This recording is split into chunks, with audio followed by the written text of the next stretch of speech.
இது உங்கள் தமிழ் கிரேக். இப்போ என்ன ரெசிபி நம்ம பார்க்கலான்னா, மப்பாஸ் சிக்கன் சொல்லி இப்போ ரொம்ப ஃபேமஸ்ஸு. அதைப்போ எப்படி செய்யலாம் நான் உங்களுக்கு செஞ்சு காட்டுறேன். சூப்பராக இருக்கும். துண்டு பாருங்கள், இந்த மாதிரி இருக்குன்னு பாருங்கள். நீங்கள் கடையில் சொன்னால் அவங்க வெட்டி கொடுப்பாங்க. இல்லை எங்களுக்கு கிராமத்து சைடாக இருக்குது, எங்களுக்கு இந்த மாதிரிலாம் கிடைக்கல அப்படின்னா நீங்கள் இந்த மாதிரி பீஸுகளை நீங்கள் காட்டினீங்கன்னா அவங்க வெட்டி கொடுத்துருவாங்க, எந்த கடையிலையாக இருந்தாலும். நான் 2 பீஸ் எடுத்துக்கிறேங்க. பாருங்கள், இதில் கொஞ்சம் கீரல் போட்டுக்காங்க.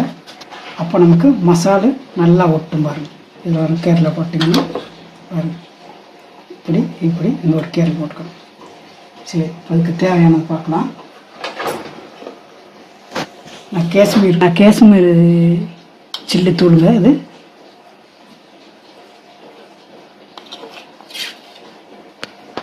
இந்த ஸ்பூனுக்கு 1 ஸ்பூன், இந்த ஸ்பூனுக்கு 1 ஸ்பூன் போட்டுக்கிறேன்.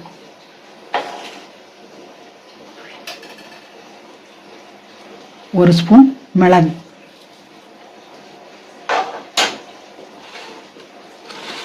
இந்த ஸ்பூனில் இவ்வளோ எடுத்துருக்குறேங்க, பெரிய ஸ்பூனில் வந்து இந்த அளவில் மல்லிப்பொடி,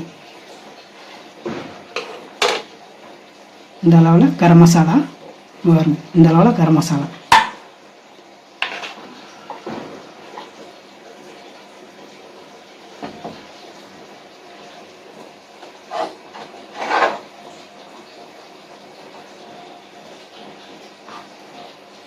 ஒரு ஸ்பூனுக்கு ஜீரகத்தூள்,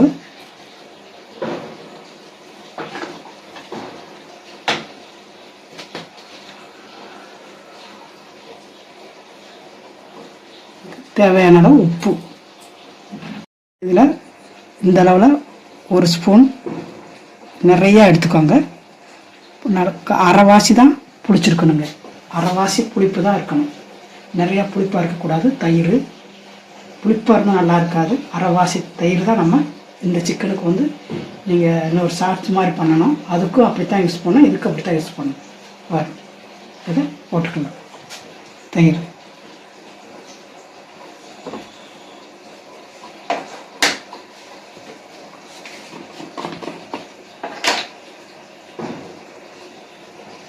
கொஞ்சம் மஞ்சத்தூள் போட்டுக்கணும். இவ்வளோதான் மக்களே. நல்லா பிசைஞ்சு எடுத்துக்கோங்க. நான் 2 எடுத்துருக்குறேன். உங்களுக்கு 1 கிடைச்சாலும் 1 வாங்கிக்கோங்க, இல்லை 2 கிடைச்சாலும் 2 வாங்கிக்கோங்க, இல்லை கூட கொஞ்சம் கிடைச்சாலும் வாங்கிக்கோங்க. சூப்பராக எல்லாம் பிசைஞ்சு நல்லா எடுத்துட்டு ஒரு 1 மணி நேரம் மட்டும் அப்படியே ஊற விட்டுருங்க. செம்ம டேஸ்ட்டு. மக்களே, 1 ஸ்பூன் இஞ்சி பூண்டு பேஸ்ட்டு மேலே போட்டு நல்லா கோட்டிங் பண்ணிடுங்க. அப்போ சூப்பராக இருக்கும் டேஸ்ட்டு. பாருங்க, சூப்பராக இருக்கும் இந்த டேஸ்ட்டு. ஆயில் சூடாகிடுச்சு, இந்த அளவில் ஊற்றிக்கோங்க. இப்போ பாருங்கள், இந்த பீஸு 1 மணி நேரம் ஆகி போச்சு. இப்படி இருக்குது பாருங்க. பார்த்தீங்களா? இதை போட்டுக்கலாம்.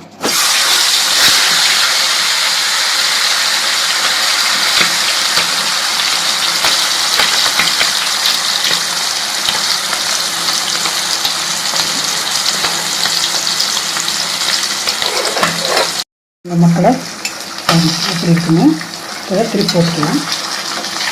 திருப்பி போட்டு நல்லா வேக வச்சு எடுத்துக்கணும். எப்படி வந்துட்டு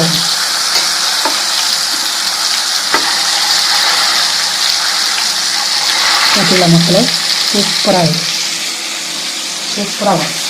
இந்த மெத்தேட் நீங்கள் செஞ்சீங்கன்னா சூப்பராக இருக்கும், பயங்கர டேஸ்ட்டாக இருக்கும்.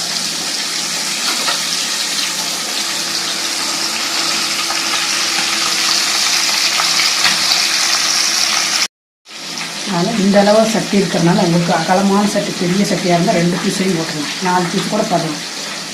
நமக்கு இந்த அளவு சட்டி தான், அதனால் நான் ஒவ்வொரு பீஸாக போட்டுக்கிறேன். இப்படி இருக்குது.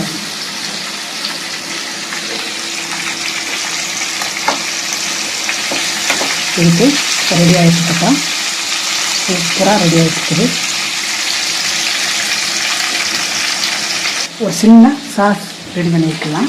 இது 3 பூண்டு இந்த அளவில், இந்த அளவில் பூண்டு கொஞ்சம் கட் பண்ணி கூட போட்டுக்கலாம். முட்டை 2 முட்டை, வெள்ளைக்கருவு மட்டும்தான் போடணும். வெள்ளைக்கருவு மட்டும்தான் போட்டுக்கோங்க. அடுத்து முந்திரி கொஞ்சோண்டு டேஸ்ட்டாக இருக்கும் முந்திரி. அடுத்து பாருங்கள், இந்த அளவில் கொஞ்சம் தயிர். குடிக்கக்கூடாது மக்களை, ஊற்றி ஒரு கொஞ்சம் அரை பால் தான், அரை பால் மாதிரி இருக்கணும், தயிர் மாதிரி இருக்கணும், அந்த அளவு தான். சரி, அடித்து எடுத்துக்கலாம் மக்களை. சூப்பராகிடுச்சு. எப்படி பாருங்க.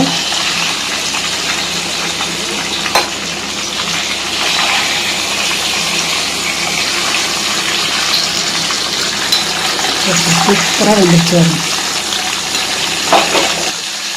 இந்த பாருங்க, முட்டை அந்த சாஸ் வந்து அடித்து வச்சுருக்குது. இதை எடுக்கிற டயத்தில் ஒரு 2 நிமிஷத்துக்கு முன்னாடி தான் இதை போட்டுட்டு அப்படியே எடுத்துடணும் நம்ம.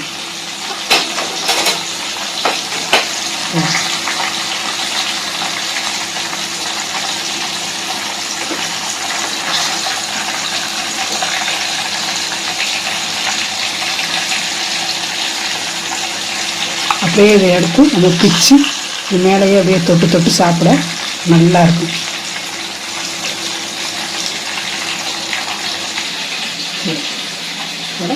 எடுத்துக்கணும்.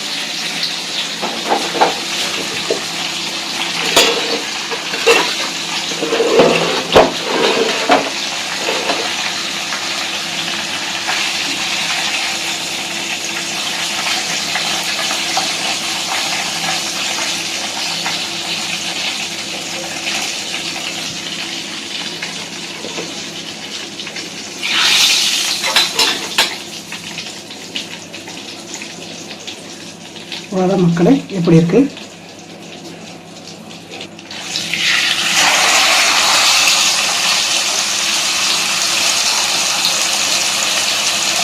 பாஸ் சிக்கன் எப்படி செய்யறதுன்னு பார்த்தாங்க. எல்லாரும் இந்த செய்முறையில் செஞ்சு சாப்பிட்டு அசத்துங்க. நம்ம சேனலை மறக்காதீங்க. தமிழ் கிரீக். அடுத்து இன்னொரு சூப்பர் வீடியோவில் சந்திக்கலாம். நன்றி அண்ட் பாய்.